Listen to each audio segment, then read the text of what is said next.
Sunflower USD 2009 Case Study for EDL955 School Plant by Becky Shamburg. I have recently signed a one-year contract to be superintendent of the Sunflower School District, and this job is certainly coming with its challenges. There are serious issues with the physical condition of the facilities, and these facilities are continuing to deteriorate. My HVAC system is in disrepair, which impacts the air quality of the building. There is mold in my building. There's noticeable pest infestation. There are even hazardous chemicals that are leaking in the school maintenance room. All of these conditions, along with the cosmetic problems such as peeling paint and worn out carpet and other issues like that, make this a totally unacceptable environment for the students and the staff. A second concern that's brought to my attention when I report to work is best illustrated by a letter to the editor that is addressed to Dear New SOB in charge of Sunflower Schools.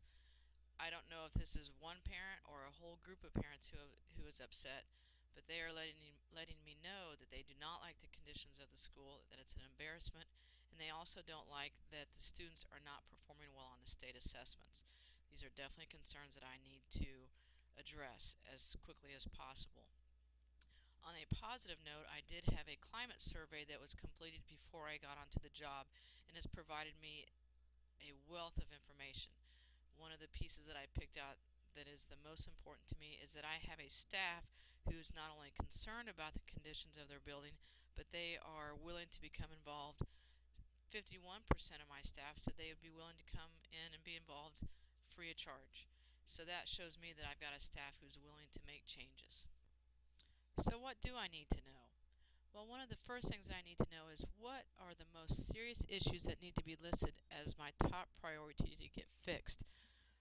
What can I fix now and what can I put off? The thing I'm going to look for to make it at the top priority is what impacts the health of my staff and my students. Something like the HVAC system that is in disrepair may be my first issue that I need to correct. The second thing I need to know is what kind of budget do I have? How much money do I have in capital outlay that will allow me to begin fixing some of these problems? Do I have the money to do this with, or am I going to have to look for other ways to bring funds in to make my facilities to the quality that they should be for all of my staff and students?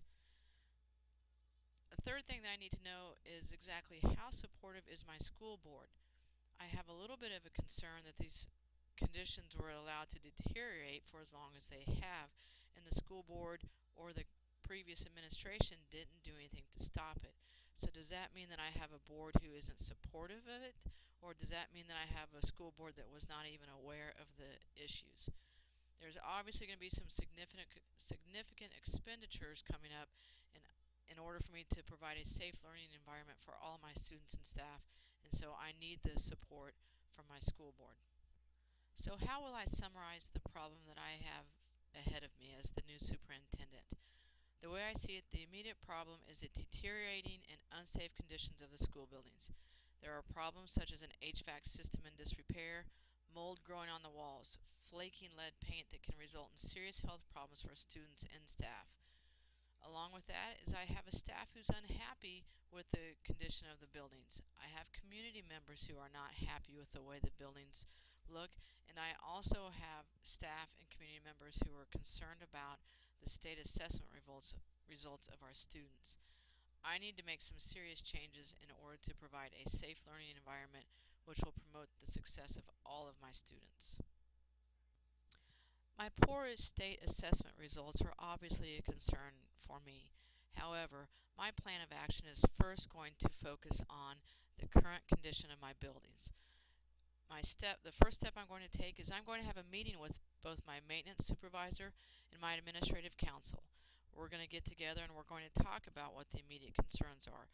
We're going to tour the facilities and list all of the needs of the district, from the minor, such as needing to do some painting or needing to repair the carpet, to the major, fixing my HVAC unit, taking care of the lead paint, taking care of the hazardous chemicals. So that's my first step. Next, I'm going to take that list, and with the help of the maintenance supervisor, I'm going to start to get estimates on what is this going to cost me. What cost do I have to do immediately, and what can I spread out to complete all of the needed repairs? I need to have a good handle on what the expenses are for me to go to my next step. Finally, with my list in hand, I'm going to meet with my Board of Education, and I'm going to give them my opinion on what I feel are the biggest needs in the cost. However, it's not going to be all left up to me. I'm also going to rely on my Board of Education to help me work on a prioritized list. And that way we can know what expenses we have ahead of us, how we're going to be able to pay for this, and if there is things that we need to do to pay for what I would consider the big ticket items. Is that going to mean a bond issue? I don't know. That's what the prioritized list and the current budget I have will help decide. There are some things that I need to do as I'm resolving this problem to help instill or reestablish pride in my school. One of the first things I'm going to do is I'm going to have an all-school cleanup day. And at this time is when I can have community members come in, I can have students come in, and I can also have my staff who, according to the survey that was done before I came into the job, said they'd be willing to come in free of charge to help improve things. Something as simple as putting a fresh coat of paint on some peeling walls or other cleanup tasks that we can do can help the students take ownership of their buildings, make them proud that this is where they go to school at and know that they can have an impact on it. Another thing towards the resolution of this problem is that I think one of the most immediate things is to fix the HVAC system. Once I do that, then I'm going to have solved the issue of my poor climate control, where I have classrooms that are 100 degrees and classrooms that are 60 degrees. I'm also going to help solve the poor air quality, which has an impact on the health of everybody in that building. So if I have something this major done, it's going to impact all staff and students in a very positive way. Another very important step, since I obviously have a community who is not happy with the way the building and the way the school is running right now, is I need to let them know what improvements I'm making in the facilities. Instead of people sitting around at the coffee shop talking about how bad things are and how we don't care about the conditions, they need to know that yes, we are taking steps to make these things better. It doesn't mean we're going to get it all done in the next month, but we have a plan and we're slowly going to get it done. Now, as I'm taking time to reflect over my current situation, one of the first things I'm thinking about is how could this building have been allowed to get in such poor conditions? How can we have hazardous chemicals? How can we have peeling lead paint? How can we have water leaks and birds nesting in the building and rats and pest infestation? How could that have happened? Is Do I have a Board of Education unwilling to spend the money to maintain these facilities? I need to know these answers. Um, I also am thinking that I've got problems here that are more than just cosmetic problems. I can replace the carpet, but that doesn't mean I fix the mold. I can paint the windowsills, but that doesn't mean that I've gotten rid of the hazardous lead paint. So I have some things that have to be taken care of immediately because it impacts the health of all of those in the building. When I'm thinking also is I always try to find something positive. And I am thinking that I do have a staff who wants to see good things happen. They want to see changes being made, and they are willing to take part in seeing that those changes are going to occur. As I reflect further on my current situation, I do feel that I have a staff who is discouraged with the facility, but they're willing to make it work to make it better. And to me, that means that I'm not out on this island by myself. I've got people who are willing to support me and willing to help to make things better. And that's a good feeling. Second, I know that I'd better work on my salesmanship skills to convince the board and the other stakeholders that we're going to have to spend some money. You know, these are not just cosmetic changes. This is going to cost some money. It's going to take some time. It's going to take some planning and some budgeting. But these are things we have to get done so we can get the buildings to be in better shape. Finally, I'm feeling that I'm kind of excited about this. This is my first job as a superintendent for a one-year contract, And I know that I can start to see some immediate results in the facilities once we get busy working on it. Even after we have one day of cleanup where all the stakeholders involved are pitching in to help, I think that's going to start to reestablish some of the pride that we should have in our school system. What I truly value is that I feel nobody should be forced to work in conditions or to learn in conditions that are hazardous to everyone's health. It's not fair to the students or the staff. When I have 30% of my teachers who say they have experienced adverse health effects because of the school facilities, and they're missing school because of that, which means less instructional time from the students, that's not acceptable. I also feel that it is important to me that all of my students and my staff and the community, that they have pride in their school. The school can be such a unifying part of a community, and instead of having somebody who's excited about the school and wants to go to the Friday night football game, they're writing a letter telling me that our school looks like hell and our kids are dumb because of it. That's not the pride I want to have. That's not what I want the impression of my school to be on our community. We need to work on reestablishing that pride in our school. A third thing I value is that my students, all of my students, are capable of learning. And for half of them to score below average on state assessments is not acceptable. I realize that there's probably more to the test scores than just the fact that we have poor facilities, but we have to start somewhere.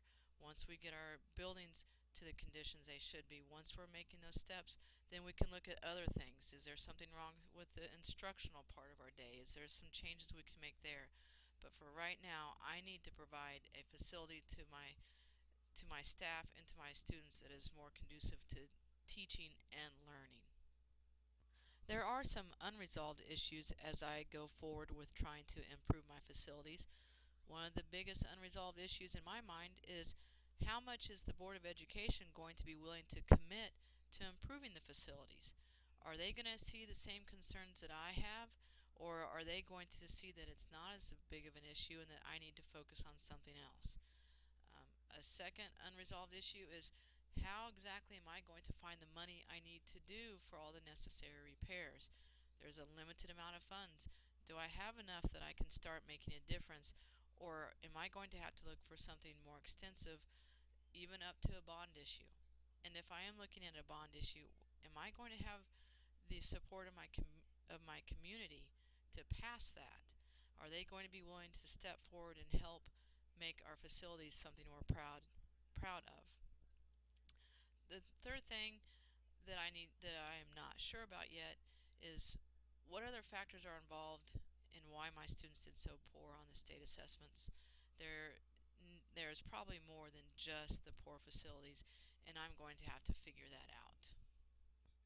Standard 6 says that the district level administrator is an educational leader who promotes the success of all students by understanding, responding to, and influencing the larger political, social, economic, legal, and cultural context. There's no question that the academic success of my students is being impacted by the poor quality of their surroundings. When I began this job, I made it a top priority to fix the things that are wrong with the facilities. There are serious issues that impact the health of all those in the buildings, and I can't expect my students and staff to be successful if they have no pride in their school. By beginning these repairs, all of the stakeholders will see that I am serious about providing an environment that is conducive to the success of all those involved. When I was hired, one of the first things I saw was a letter to the editor from a concerned parent. I'm listening to those concerns by immediately working on the conditions of the facilities, even having work days that all can be involved in. By letting all stakeholders know the improvements that are going to be made along with a timeline, it will show that I am listening to and agreeing with their concerns. I realize it is important to involve all stakeholders in the process of improving the facilities, and I've done so. The Administrative Council, the Maintenance Supervisor helped me make a list of areas in need. The Board of Education helped prioritize the list. Parents were asked to help pitch in with simple cleanup tasks that will make an immediate difference. The parents, staff, and students can help improve the grounds, which will help to restore some pride in the school, and this will benefit all of those involved.